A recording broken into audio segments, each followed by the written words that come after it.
Hello everyone, I am ज्योति। आज का हमारा टॉपिक है शिशु शिक्षा के उद्देश्य, चाइल्डहुड एंड ग्रोइंग अप। आज हमारी क्लास 5 है। आज हम पढ़ेंगे शिशु शिक्षा के क्या उद्देश्य होते हैं। शिशु शिक्षा के उद्देश्य इस प्रकार हैं। नंबर 1, शैशवकाल।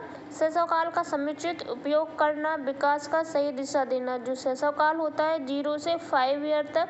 शैशवकाल के टाइम जो बच्चा होता है 2 ईयर का हो जाता है तो उसे एजुकेशन की ओर प्रेरित करना चाहिए। उसका जो डेवलपमेंट है वो धीरे धीरे शैशवकाल से ही होने लगता है। शैशवकाल में ही उसे जो स्कूल होता है वहाँ जाने की व्यवस्था करना चाहिए। जो शैशवकाल होता है वो 5 ईयर तक होता है, तो 3 ईयर के बाद बच्चे एजुकेशन जो पाठशाला होती है, विद्यालय होता है, वहाँ जाने की तैयारी करनी चाहिए।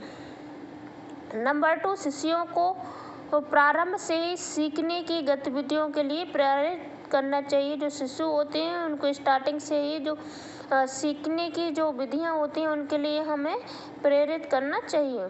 शिशुओं को स्वतंत्र अभिव्यक्ति के अवसर प्रदान करना चाहिए। शिशुओं को जो हमारे जो बच्चे होते हैं उनको फ्रीडम देना चाहिए, उनको इसका अवसर प्रदान करना चाहिए। खेल खेल में आनंदमय शिक्षा प्रदान करने के प्रयास करना चाहिए। जो बच्चे जब खेलते हैं उनको जिसमें एंजॉय आता है उसके जो खेल खेल में भी उसे एजुकेशन देने की हमें कोशिश करना चाहिए।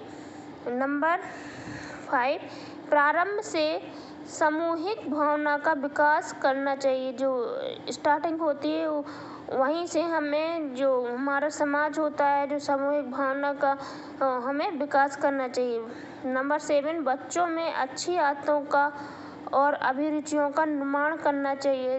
जो भी हैबिट होती है अगर हम बच्चों को स्टार्टिंग से डालते हैं तो उसकी वो आदतें, वो हैबिट्स वो बड़े तक चलती रहती है। इसलिए हमें जो बच्चे होते हैं वो कच्ची मिट्टी की घड़े की तरह होते हैं, तो हमें जो आदतें हैं वो हमें स्टार्टिंग से ही उसमें अच्छी डालनी चाहिए, जिससे कि हमें बाद में जो प्रॉब्लम ना हो, बच्चों की भी प्रॉब्लम ना हो, क्योंकि जो हैबिट डल जाती हैं तो वो एंड तक डली रहती हैं। तो इसलिए हमें बच्चों को अच्छी आदतों को डालने की कोशिश करनी चाहिए। नंबर 8, परिवार में स्त्रियों को अन्य गतिविधियों के लिए समय प्रदान करना चाहिए। जो परिवार होता है, फैमिली होता है, उसमें स्त्रियों को भी गतिविधियों के लिए समय प्रदान करना चाहिए। नंबर 8, प्राथमिक शिक्षा हेतु आधार तैयार करना, अर्थात शाला जाने की तैयारी करना। जो प्राथमिक शिक्षा होती है जो नर्सरी, KG 1 जो प्राथमिक शिक्षा होती है उसके लिए हमें विद्यालय जाने की तैयारी करना चाहिए बच्चे की। ये तो थे शिशु शिक्षा के उद्देश्य क्या होते हैं, क्या क्या हमारे उद्देश्य होते हैं जो हमारे शैशवकाल में बच्चे होते हैं 0 से 5 ईयर तक। मिलते हैं नेक्स्ट क्लास में, क्लास 6 में। जब तक के लिए बाय बाय।